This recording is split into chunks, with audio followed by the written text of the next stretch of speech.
Hi friends, నేను మీ వీరవరన అందరికీ నమస్కారం. 35వ అధ్యాయం. నీళ్ల మీద నోడ నిగిడి తిన్నగ బ్రాకు బయట మూరెడైన వారలేదు నెరవు దప్పు చోట నెంబరి కొరగారు విశ్వదాభిరామ వినురవే.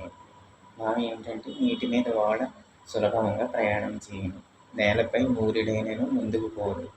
ఆ విధముగానే తన స్థానం వదిలిపెట్టినచో ఎంతటి వారైనా పనికి పారగదు. ఇప్పుడు మనమే ఉన్నాం. మన సొంతూరులో అయితే బంధువులు, స్నేహితులు, మన ఆస్తి అన్నీ ఉంటాయి. అవి మనకు బలం. దూరంగా పనికి కానీ, ఏదైనా ఉద్యోగానికి కానీ, వ్యాపారం కానీ వెళ్తే అక్కడ మన పెత్తనం కానీ, అధికారం కానీ, హక్కు, స్వేచ్ఛ, స్వతంత్రాలు ఏమీ ఉండవు.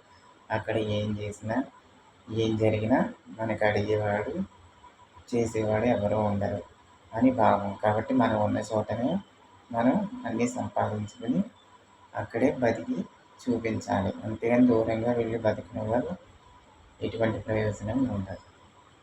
అది బానిస, దాసి, వెట్టి చాకరీ బతుకు అవుతుంది. ఓకే ఫ్రెండ్స్, ఈ పద్యం నచ్చితే లైక్ చేయండి, షేర్ చేయండి, కామెంట్ చేయండి, సబ్స్క్రైబ్ చేయండి.